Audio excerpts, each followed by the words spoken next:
Hey, this is Tom Glavine, and you're listening to Out of Left Field on the Grueling Truth. Hey guys, Graham here again. Chris is on vacation, so it is going to be just me on the show today. Should be a good one. Got a lot of things going on. Had the Diamond Resorts Invitational in Orlando. A bunch of former and current Major League players were there. Had a chance to catch up with a few of those guys who you will hear from later on in the show. And some news coming in some free agency stuff, maybe a couple of rumors, and also Jake Arrieta and Bryce Harper avoiding arbitration with the Cubs and Nationals, respectively. So we'll start there. What is arbitration? That's one of the probably biggest questions that a lot of guys get. Arbitration basically is for players who have at least 3 full seasons of service time and less than 6. At 6 years, you're a free agent, your contract's up, you can go find where you want to play and what you want to be paid. If you qualify for arbitration, obviously you can still reach an agreement with the team, but if not, what basically happens is both sides, the team and the player or the player's representatives, submit a salary expectation, if you will, to an arbitration panel, which is an unbiased third party outside of Major League Baseball. They decide which case is stronger, and then that case ends up being said, okay, we think you are owed this or you're owed this. So it can be a pretty hefty discrepancy. In most cases, what you want to hope is that teams are going to come together. In this case, with Bryce Harper and Jake Arrieta, they did. Now, Arrieta, I do believe, is going to be a free agent at the end of this coming season. Bryce Harper is arbitration eligible one more time this coming off season in 2017 and going into the 18 season, and then at the end of 18 is a free agent. And as a lot of you said on our Facebook page, Out of Left Field, hosted by Chris and Graham, everyone seems to think that Bryce Harper is heading to New York to wear pinstripes, no question. I have a hard time with that only because if that's the way that things begin to go, unless Bryce Harper reverts back to how he was really, back in 2015 with his MVP season, he's going to get absolutely destroyed. It's not going to go well, and I think that's where you're going to begin to see him begin to crack. It's not going to be a good thing, and there could be an issue there.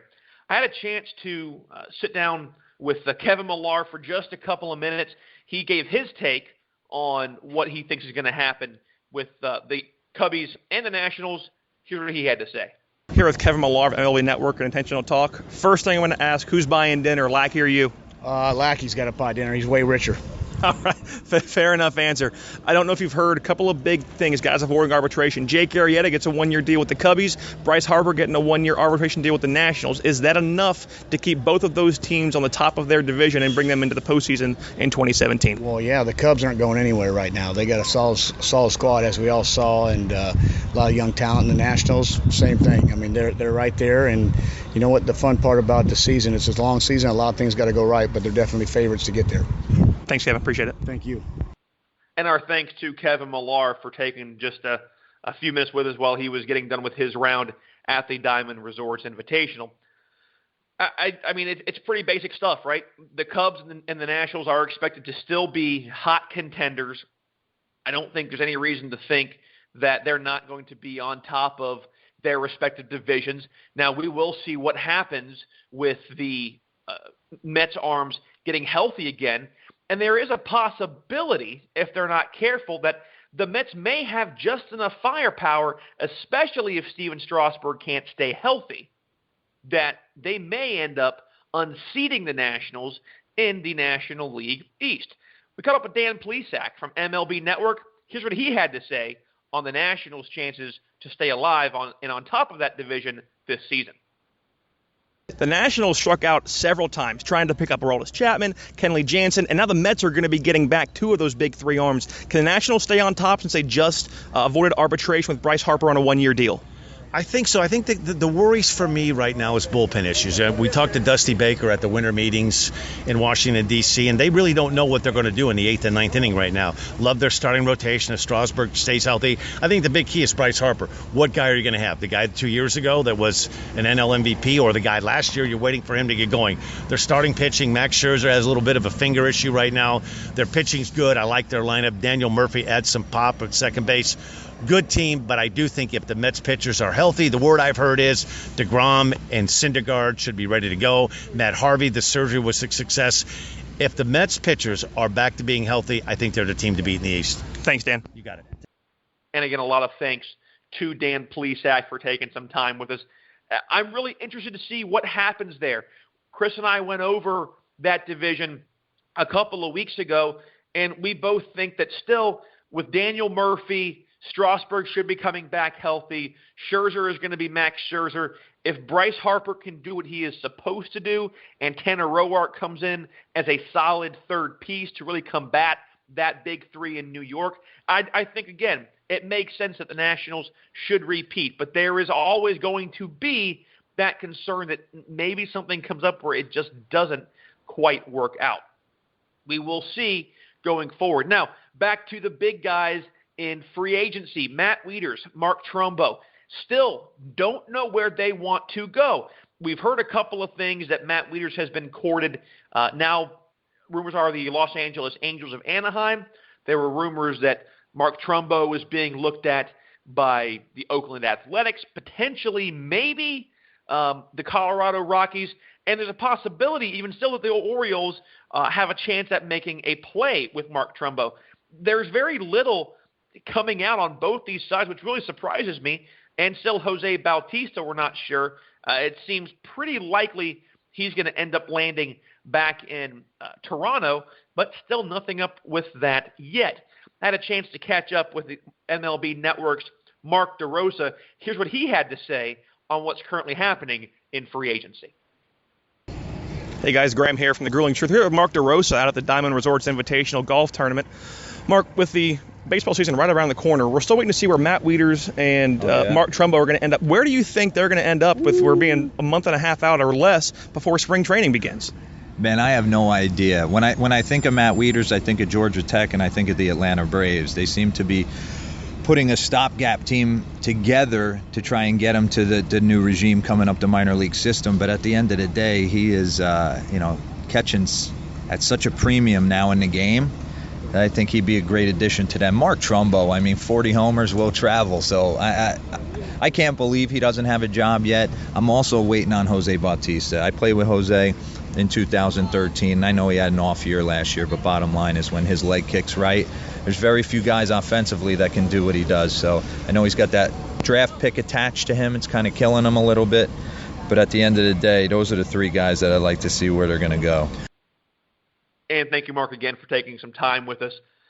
Really going to be interesting. He's exactly right. 40 homers will travel. Anybody is going to want that bat. I still think it would have made great sense to put him at first base with Miami. You back up Giancarlo Stanton. You try and get some young pieces there. You don't know what's going to happen. The Marlins are certainly a place that could use some help.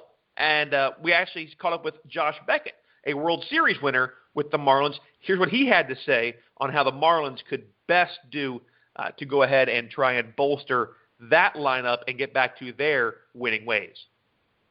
Now, the Florida Marlins, obviously, the Miami Marlins now suffered a horrible loss in the untimely death of Jose Fernandez. Absolutely rocked the entire baseball world and that community down there. And they did it's a beautiful thing, the way baseball works out, that first game back with the D. Gordon home run. But we've seen from the Marlins kind of some questionable management up on the upper side with the huge deal to Giancarlo Stanton. We've seen 2 World Series titles and the teams get completely broken down. From the outside looking in now that you've left, what do you think the Marlins need to do to try and at least compete on a more consistent basis in a pretty hard division right now with the Mets and the Nationals with 2 really strong rotations and some big bats in those lineups? Yeah, I think they're just going to have to develop from within. It's just that market down there. I played in it long enough to kind of see the ins and outs of all that. I think those guys will get it straight. Mike Hill's a really smart man. Jeffrey Loria wants to win. it's just, they're going to have to build from within. They can't go out and get the, pay $100 million for a starting pitcher. It's going to be difficult in that market. Thanks, Josh. Appreciate it. So, guys, tell us what you think. At OO Left Field on Twitter. Out of Left Field, hosted by Chris and Graham on Facebook. Also, the Out of Left Field community page. It's going to be interesting. I'm really curious to see where these guys land. I don't know yet. I would have thought it would have been no doubt happening early in January. We are about a month away from pitchers and catchers reporting to spring training, and still two or maybe three of the biggest names on the free agent market, probably the only three big names left, still don't have a home. So we will see where they end up going here, hopefully relatively soon. Now, back to what we've been doing the last couple of weeks. We're going to try and get through this a little bit quicker. We're getting to the tail end of the Hall of Fame discussion. A lot of guys who are on the ballot for the first time, they're on it because they qualify. They are not going to make it. I doubt they're going to survive this first round of voting in their first year of eligibility, and we're not going to drub you over and over with just constant talking about guys who aren't going to make it. But one of the interesting pieces, one of the names who now is back in the headlines as he just signed a deal with a Japanese team, is Manny Ramirez, 44 years old, retired from professional baseball about 5 years ago, and obviously going to be a tale of two guys, right? A career that was, I don't want to say hampered, but clearly had what was in that is clearly tainted by steroid use. And he was accused of using deep into his career back in 2012 with the Tampa Bay Rays. Is one of the reasons that he retired. The main reason, actually, that he retired was because he was going to be facing a suspension and decided to go ahead and retire from Major League Baseball than serve that PED suspension. Now, Manny Ramirez, his numbers are fantastic. Let's not get that twisted. Over 2,500 hits. He has 555 home runs, over 1,800 RBIs, a 312 career batting average, a 996 OPS. That helps with a 411 on base. 1,329 walks, 813 strikeouts. So for being a power hitter, obviously we expect him to strike out more than he will walk. But for what we've seen in other guys who we've talked about in the Hall of Fame, those numbers are regularly consistent here. Now, Man Ram played 19 seasons in the bigs, right? Unceremoniously disappearing at the end of his career. But 12-time All-Star, 9 times won the Silver Slugger. That's the second most Silver Sluggers in the history of the big leagues. He finished second in AL Rookie of the Year voting in 1994. He was not known for his glove, definitely known more for the antics in the outfield, walking into the Green Monster by himself, being the random cutoff man for no reason while he's laying on the outfield grass.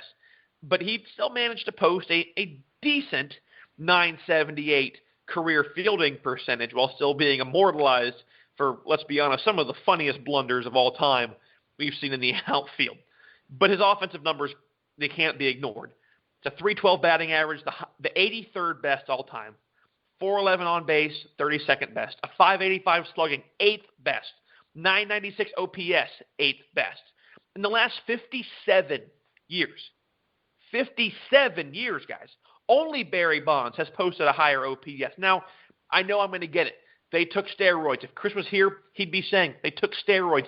It's tainted. Doesn't matter. I understand that the numbers may be skewed, as I have said many times. But to me, when it comes down to it, okay, it is still going to end up being about the fact that these guys played in an era, and in that era, they were the best of all time in that era. Period. End of the discussion.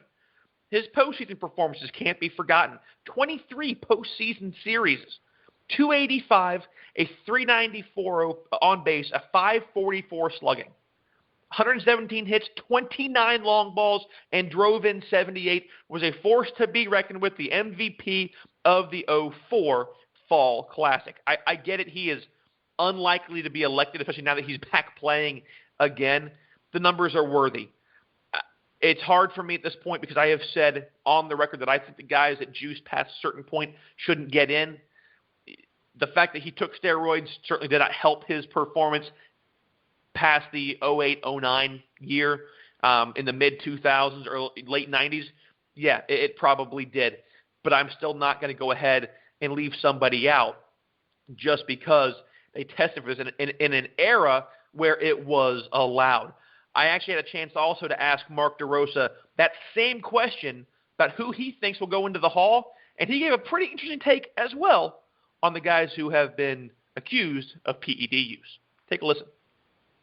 Before I let you go, we have about just another week and a half or so until the Hall of Fame vote comes out. Who do you see as being the guys that are going to make it in on this ballot? About 34 guys on this ballot.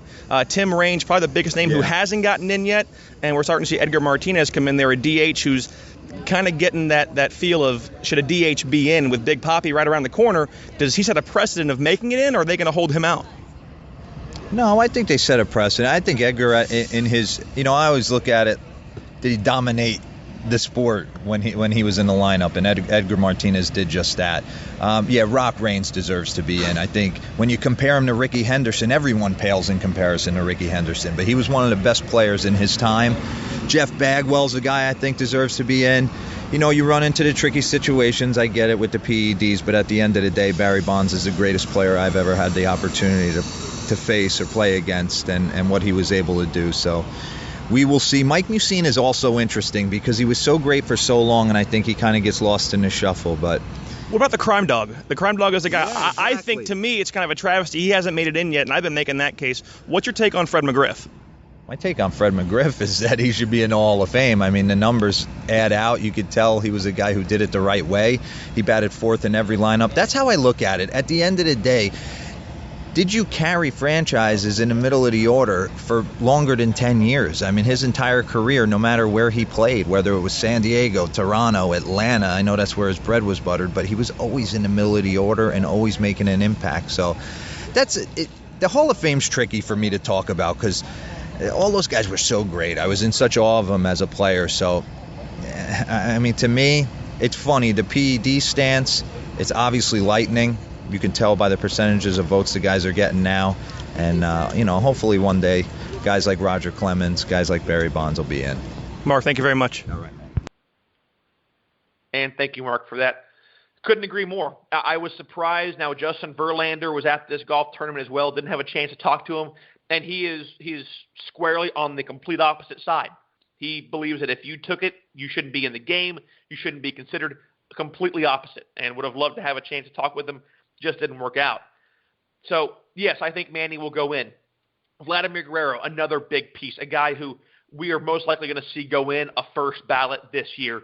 Almost 2,600 hits, one homer shy of 450, 4 RBI shy of 1,500, a 318 batting average, a 931 OPS, walked 737 times, and struck out 985. He had an outstanding 16-year career, a 9-time All-Star, 8 Silver Sluggers, AL MVP in 2004. His numbers quickly climbed, and he stayed at an elite level. In 97, his first full season in the majors, hit over 300, average never dipped below 300 until 2009. Over a dozen years, folks, that Vladimir Guerrero stayed above the 300 mark in batting average. Absolutely a fantastic statistic. A guy who was a consistent hitter, still had a great amount of pop in his bat. And even when he dipped below that 300 mark, it was 295. We're not talking about a precipitous drop. The guy played at an elite peak level, and he stayed there for a long, long time. Averaged 113 runs batted in and 34 homers per season. Couple that with never striking out more than 95 times in a single season, and only struck out more than 80 times twice in his career. The guy knew how to hit the ball. He had discipline. He had the ability to put the ball in play. Just because you aren't getting on base every single time you make contact with the ball, it is better than striking out. That's going to mean guys get a chance to move around the bases. You have a chance to make something happen. You make the defense go to work to try and make you not get on base. I like that about Vladimir Guerrero. His 250 intentional walks puts him 5th all time. That was 34% of his free passes. Now, granted, we know that Barry Bonds, we discussed a couple of weeks ago, leads the league in intentional walks. There's no question that he was walked an incessant number of times. Now, Vladimir Guerrero's 379 on base puts him in the upper third of the record books. His low strikeout numbers, as I said, show just how good he was at putting the ball in play. Glove wasn't the most flashy, underscored by a .963 fielding percentage, 125 career arrows, but he was a can't-miss type of guy. You knew who Vlad was. Yes, he played on the West Coast for a long time, but, man, you wanted to watch him play. If he was on the East Coast, if you had a chance to watch him, you wanted to. You never knew what he was going to do with that stick. The guy sits comfortably in the top 100 all time in home runs, runs batted in, hits, extra base hits, slugging, OPS, and batting average. Undeniably, Vladimir Guerrero will be elected into the Hall of Fame. And with all the darkness surrounding so many players of his era, I expect Vladimir Guerrero to be a first ballot Hall of Famer in 2017. Now that moves us over to a guy from, remembered a lot for his time in Boston, moved around a decent amount. That's Mike Cameron. Mike Cameron won 3 Gold Gloves during his 17-year career. That was in 01, 03, and 06. Now, granted, his first 2 seasons were 28 and 11 games respectively, so let's go ahead and say that 97 was his first official season as an MLB player. But he played in 116 games, which is pretty respectable. Offensive numbers over the course of his career were middle of the road, but they were consistent, and consistency is going to keep you in the league for a long time. His average always floated right around 250, never dipped below 200 though, which I'm impressed by. Wasn't a guy who was great at getting on base, but he regularly didn't go into too much of a deep slump. His on-base percentage is markedly higher than his batting average, which is good, a 249 career batting average to a 338 career on base. So pretty respectable, almost 90 points higher there.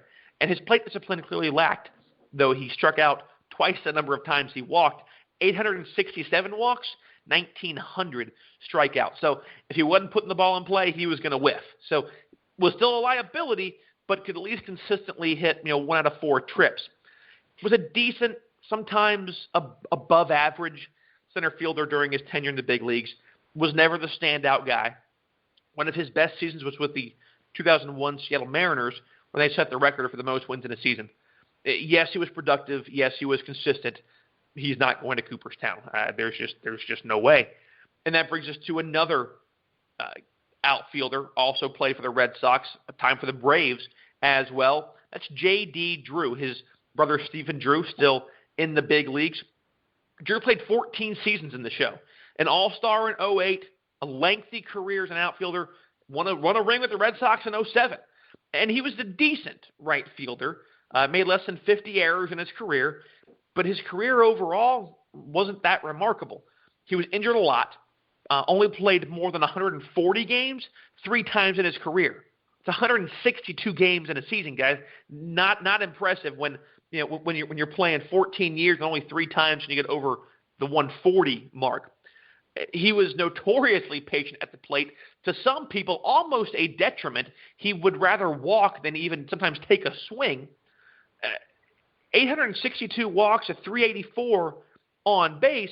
He could be a strikeout concern, notched 100 or more strikeouts 6 times. He could be patient, but if he wasn't always the best at making contact. A 278 batting average will do that for you. He had an 873 career OPS. Couple that with a 489 slugging percentage. Drew was touted as one of the best prospects when he came in the bigs in 1998. But unfortunately for him, those expectations never materialized. And let's be honest, he was overpaid by the Red Sox, extremely overpaid at the tail end of a career that did not amount to what he was compensated for, which we see a lot, and especially in baseball with those guaranteed contracts. He's not going to be in the Hall. One of the guys who I said I will be surprised if he is on the ballot next year. I don't see much of a reason to keep him on. He's never going to get, in my opinion, enough votes to make it on there. Now, a catcher that we're really interested in. We talked about Ivan Rodriguez. Jason Varitek is yet to come. Jorge Posada, right? We have two captains. Willie was considered kind of one of the captains of the Yankees. Granted, Jeter was the captain, and Varitek is always considered the captain of those Boston Red Sox. Jorge Posada played 17 seasons in the Bronx, 15 of them full seasons. Over 1,660 hits, a 5-time All-Star, 5-time Silver Slugger, all in the same years. Okay, so 5 really, really good years. Walked away with 4 World Series rings on his hand. Can't really complain about that. Was not a prolific catcher. He nabbed only 387 base stealers. That's a pretty nice number, except when you consider that was out of 1,371 attempts. 992 fielding percentage. It's magnified when you realize he made 92 errors in 17 major league seasons. So a relatively solid catcher fielding-wise. No gold gloves, but a decent bat. Ended up with 275 home runs and just over 1,000 runs driven in. His general stats aren't that impressive. I mean, be honest, they're relatively pedestrian, but he was on a team that was a dynasty in the late 90s, so everybody knew who he was. The only big thing we see him break the top 100 in is total strikeouts, which is kind of an inauspicious fact. He has 1,453 career Ks. So, I mean, when you're breaking the top 100 in a negative stat, it's going to be hard to get yourself into the hall when nothing else really stands out that much. His advanced defensive numbers as a catcher are indicative of a player who is able to stay relatively healthy, which is important in a game like baseball, especially as long and grueling as it is, and was a decent field general on a team that won 3 straight titles. As beloved as he is, and he's already earned a place in Monument Park, that's as far as he's going to go post-career. He'll be a part of Yankees lore forever. He'll be a legend in the Bronx forever, but he is not going to be a legend who sees enshrinement into Cooperstown. Guys, a reminder that we are part of the Grueling Truth Network. Stop by thegruelingtruth.net. Check out everything going on with the up-and-coming Super Bowl 51. We had a chance to talk with Brian Urlacher and Patrick Peterson also at the Diamond Resorts Invitational. That is up at The Grueling Truth. So again, thegruelingtruth.net, at Grueling Truth on Twitter, and The Grueling Truth on Facebook. That's The Grueling Truth, where legends speak. Coming up next is Maglio Ordonez, a guy who played for quite a few teams, a decent pop in his bat, over 2,000 hits, just shy of 300 home runs. Played 15 years, 14 full for the White Sox and the Tigers. 6-time All-Star, 3-time Silver Slugger, second in the MVP voting in 2007 to Alex Rodriguez. Granted, we know now that Alex Rodriguez was undeniably, I think at that point, cheating, so probably got left out of what should have been an MVP year for Mags. Unfortunately, while he managed to play in the World Series once, it was with the Tigers in 2006, who lost, not the White Sox, whom he left the year prior when they won it all in 2005. Now, Ordonez was a player who, when healthy, could smack the baseball. Topped out at a career-high 38 home runs in 2002. Triple digits in RBI 7 times, over 20 home runs 8 times. A good, consistent outfielder, averaged 26 homers, 108 ribbies per season, only struck out 200 or more times than he walked, 651 walks, 852 strikeouts. I mean, his place in the record books is still middle of the road. Very few things was he stellar at, but he was a player that could be put in the lineup, give constant production. You knew what you were going to get. Obviously not when you were going to get it, but you get the drift that I'm going for here, and he could do it consistently. An average fielder with a .987 fielding percentage, never had a gold glove, but could be counted on in right field to be a steady piece of leather and make his mark with the stick. He was a staple of both the Sox and the Tigers. Consistency did not provide enough numbers to get him into Cooperstown. That brings us to Derek Lee, a guy who, I mean, if you look at his numbers, granted he's 41 hits shy of 2,000, clubbed 331 home runs and just over 1,000 runs batted in. Played 15 Major League seasons, 2 All-Star games, 3 Gold Gloves, 1 Silver Slugger. Was a free swinger. Went down on strikes almost twice as often as he walked. Never walked more than 98 times in a season, but struck out over 100 times in 12 seasons. really, really poor plate discipline there. His career year was in 2005, finished third in MVP voting after he hit safely 199 times, 46 home runs, drove in 107, the first of only 2 times he hit over 100 runs batted in, and had a .335 batting average and a 1.080 OPS. It's a great year, and for that great year, he finished third in the MVP voting. He was a solid player, played over 1,900 games at first base, a good fielding percentage, committed less than 100 errors in his career, but he might be on the ballot for a couple of years. I'd be surprised if he lasted more than 4. But Derek Lee, again, another guy who won't see the Hall of Fame. And just a few more to go here, guys. Not many more to get to. Edgar Renteria, Melvin Mora, and Carlos Guillen, guys that pretty much have almost the same kind of numbers. Mora and Guillen have numbers even less impressive than Renteria's. No reason to have pointless diatribe about these guys. I'll give you the quick stuff on Renteria. He's got 2 World Series rings, one with the Marlins, I believe in 97, and also with the 2010 Giants, where he won the MVP for that World Series. Got to give him credit there. He was a shortstop, a pretty good fielder, made 272 career errors, but over 2,100 defensive games played, had over 2,300 hits, but a really basic 140 home runs and 923 runs batted in. A 286 batting average, 343 on base, couldn't crack 400 in slugging, and struck out about a little over 1,100 times, 1,182 to be exact. Postseason numbers just about as basic. Hit 252 in the postseason, struck out 39 times. A solid player, was able to play many, many seasons in the big leagues, but Edgar Renteria, Melvin Mora, Carlos Guillen, not going to see the Hall of Fame, nor will Casey Blake. In 13 years, Casey Blake played in only 1,265 games, 8 seasons over 100 games played, pedestrian numbers, only had 2 seasons where he hit 159 hits. He's not going to go in. I don't want to bore you guys with someone who we know is going to be off the ballot come next season. Now, here are the 2 guys probably on this list who are going to be the most familiar.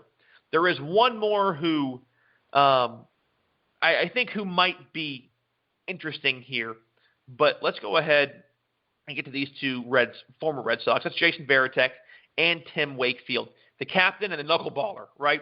Varitek played a decade and a half, all with the Red Sox, 3 All-Star games, 1 Gold Glove, and 1 Silver Slugger in 2005.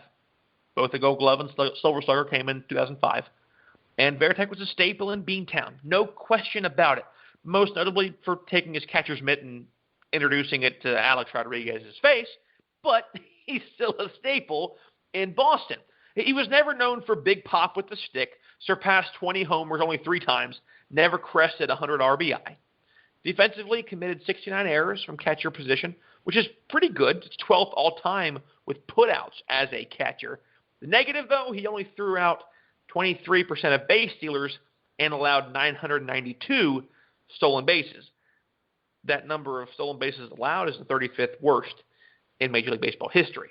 Now to Tim Wakefield, a 200-game winner, lost 180 games, so a .526 winning percentage, a 4.41 career ERA, had 22 career saves, 1,200 walks, just over 2,100 strikeouts. Tim Wakefield saved his career when he learned how to throw a knuckleball. There's no question about it. Go on to Netflix and watch the documentary. It has saved guys' careers because how easy it is on the shoulder, on the elbow, but it's hard to master as well. And it's hard to control. R.A. Dickey, probably the one guy who can actually relatively pinpoint where he wants a baseball to go.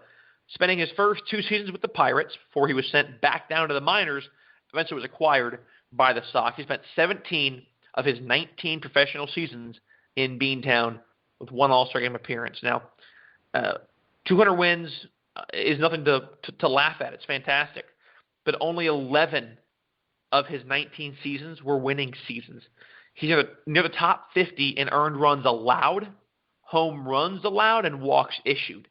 He won 2 rings He's already been enshrined in the Red Sox Hall of Fame along with his teammate Jason Varitek, and that is where those two will stay immortalized after they are long gone in the Major League Baseball realm of thought. Now, the one guy I told you who might make you think a little bit is a guy by the name of Orlando Cabrera. Also won a ring with the 04 Sox, with the aforementioned Tim Wakefield and Jason Varitek. His numbers were jumping. Majority of the seasons he played, he'd see maybe a 20 to 30-point change from the previous year in batting average. So you didn't always know what you were going to get. He hit 301 once and crested 290 twice. Not a great on base, a 272 batting average and a 317 on base percentage.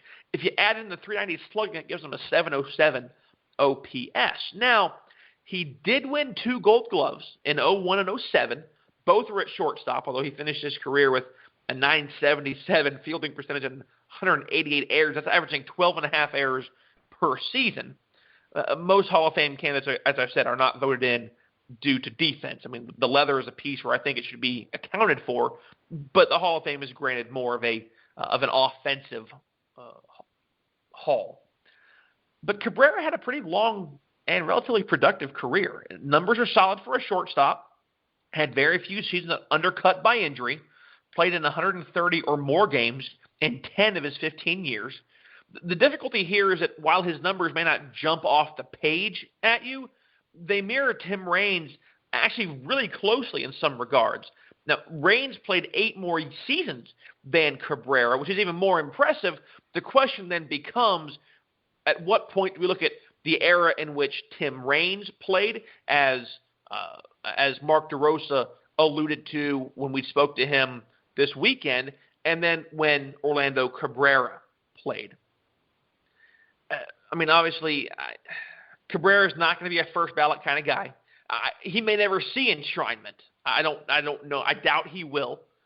But he'll be a player talked about for a few years. And I think he'll be a guy who may end up deserving it, who might kind of be that Tim Raines character who did relatively decent, but just never has quite gotten enough push. The problem Orlando Cabrera is going to see is with all the huge names that are going to be entering the ballot here in the next 3, 4, 5 years, it's going to be very hard for him to keep the necessary number of votes to even stay alive on the ballot. Now, the only guy probably that is going to have a name that most of you will recognize is, well, let's go to the last couple: Freddie Sanchez, Arthur Rhodes, and Matt Stairs. None of these guys are going to be in the Hall. Sanchez had a 10-year career, less than 1,000 total games. You're not going to get in the Hall under 1,000 games as an everyday player. He won a ring, a 3-time All-Star, doesn't have a single statistic or the longevity, in my opinion, to even warrant discussion into the Hall. Arthur Rhodes, another guy, a relief pitcher primarily, had a couple of seasons where he was a starter, finished with an 87-70 record, 900 career games, and an ERA, though, just over 4.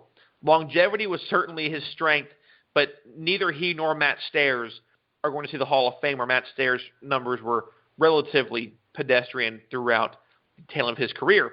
The one name and the last name actually on the Hall of Fame ballot that some of you all might remember is Pat Burrell, a 2-time World Series champion in 2008 with the Phillies, and the Giants picked him up in 2010 to help solidify that first World Series title that they garnered.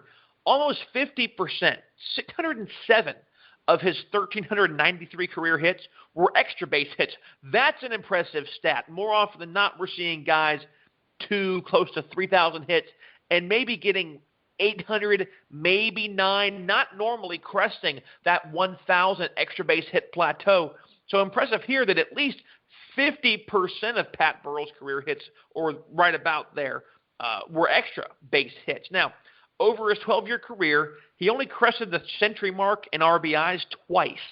Only hit better than 280 twice. That's 02 and 05. Never won a Gold Glove or a Silver Slugger.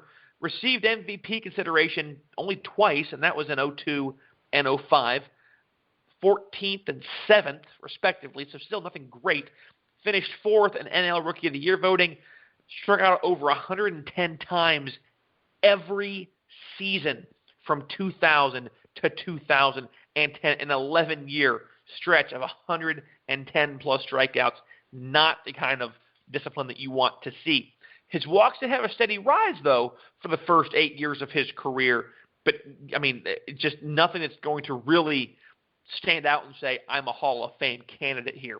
He was a staple in the city of brotherly love for 9 seasons, clubbed 251 of his 292 career homers with the Phillies. Postseason stats did not measure up to his regular season numbers in the box at all. In 2015, the Phillies inducted him into their Wall of Fame. Again, similar with Tim Wakefield, similar with Jason Varitek, Jorge Posada. That is where Pat Burrell will stay with the Philadelphia Phillies on their Wall of Fame, the 2 World Series rings on his fingers, and that, guys, wraps up our travels through the Hall of Fame ballot. Now, the nice thing is, in about 3 days, that should be the 18th on Wednesday, that is when the Hall of Fame vote comes out. We will be doing a YouTube video, a special video with the Hall of Fame discussing who got in, what we think, who's still going to be on the ballot next year. We will talk about all of those things coming up here on Wednesday. Now, gets us into really the tail end of the show. That's going to be I'm going to touch really, really briefly here on the NL West because I want to save a lot of this for when Chris gets back. Obviously, being a guy out on the West Coast, I mean, that's much more up his alley than mine because he lives out there, clearly. We're looking at teams, as we always do, the first and the worst. Now, without a doubt, it was the Los Angeles Dodgers who won the division last year. The Giants had an absolutely epic postseason collapse, the likes of which I certainly hope we don't see again next year. And the Padres, the worst team. Now, the interesting thing here, obviously we discussed this a couple of months ago. The San Diego Padres had the big issue where their GM was suspended for a year for falsifying these medical documents and several trades with multiple teams, but he was retained by the Padres. So it's going to be interesting to see what the San Diego Padres need to do, or I don't want to say what they need to do. It's similar to the Oakland Athletics. They're going to need a lot of work. Now, I did have a chance, and again, with many of the players we had a chance to talk with out at the Diamond Resorts Invitational. Former Major League Baseball pitcher Mark Mulder was there, an avid golfer, ended up winning the celebrity side of the golf tournament. And he we discussed this last week, but he actually gave some quick thoughts on what the Oakland Athletics, who we just mentioned, need to do and what might help them draw some more players. Have a listen here. Here with former Major League pitcher Mark Mulder, played for the Oakland A's and the St. Louis Cardinals. Mark, you were part of really kind of one of the first big threes in the 2000 era with you, Tim Hudson, and Barry Zito, and we've seen that really begin to explode more so now than it was in the 90s when really Glavine, Maddox, and Smoltz were the big ones we had seen.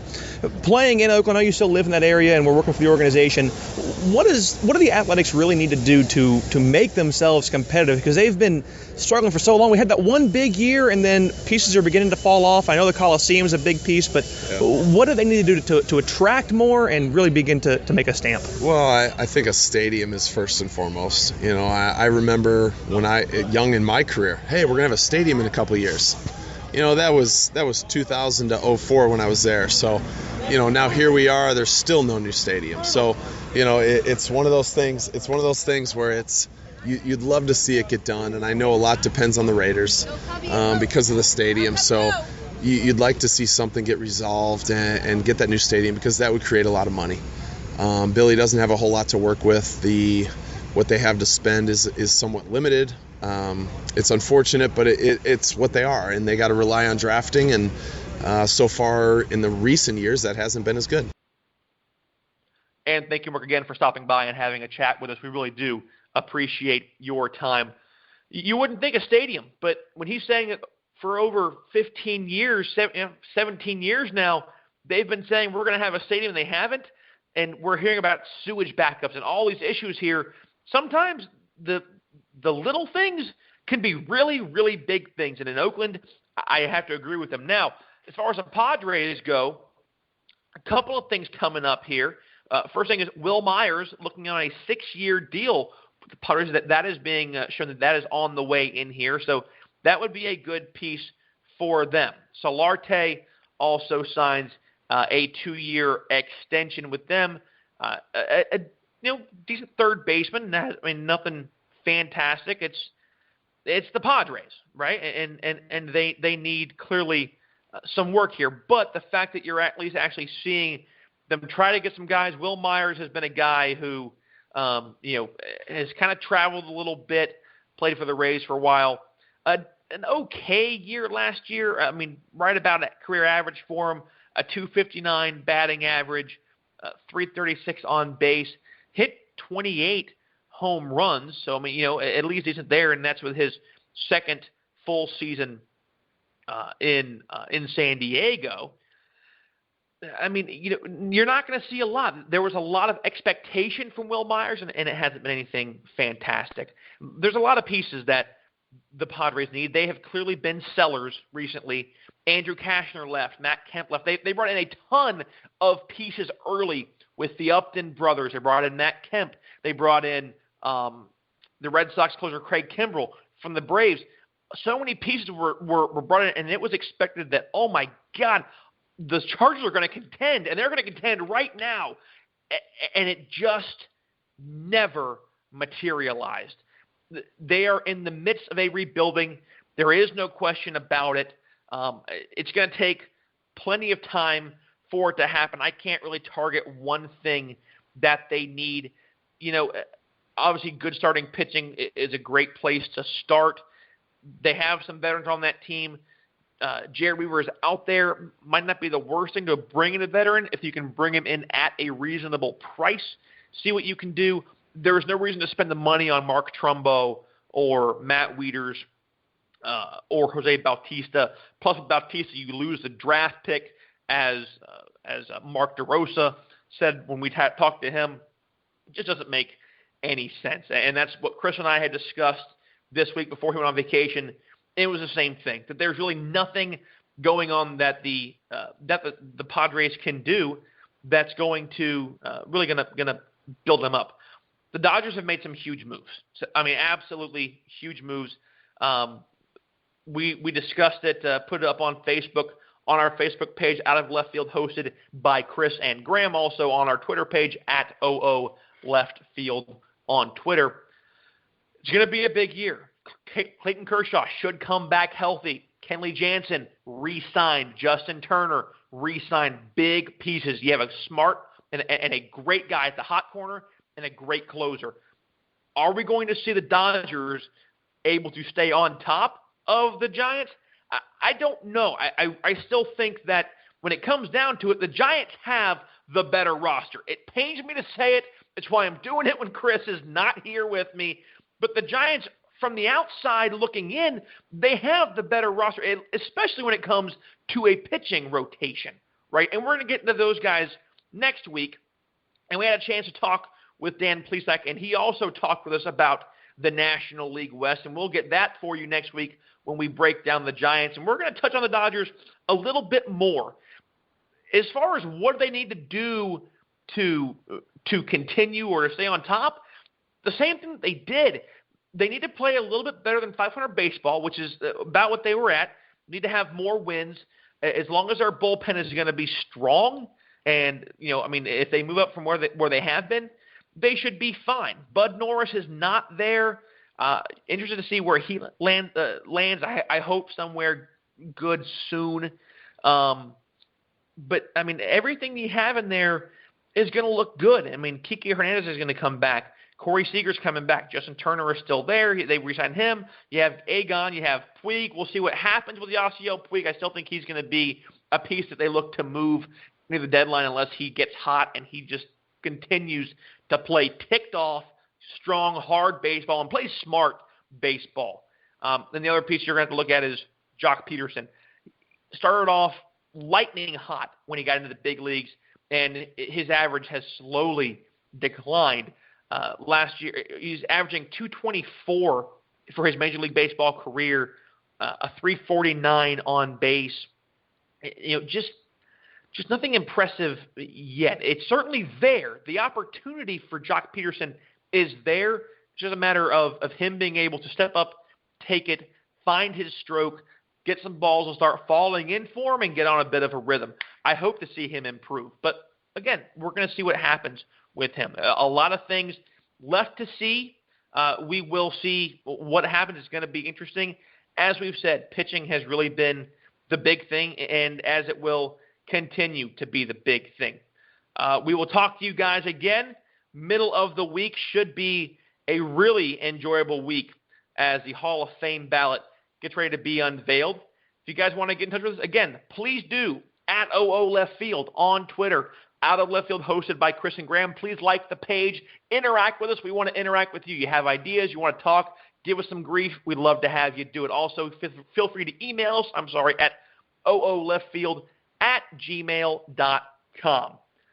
Guys, Chris will be back next week. He and I will be going at it, and you will get the full Chris Furry experience when we get into the San Francisco Giants. Going to be a great show. Get ready for a crazy week with the Hall of Fame. We might just get an answer where Matt Wieters and Mark Trumbo land. If we do, you will find out here. Out of Left Field, hosted by Chris and Graham. See you guys on Wednesday.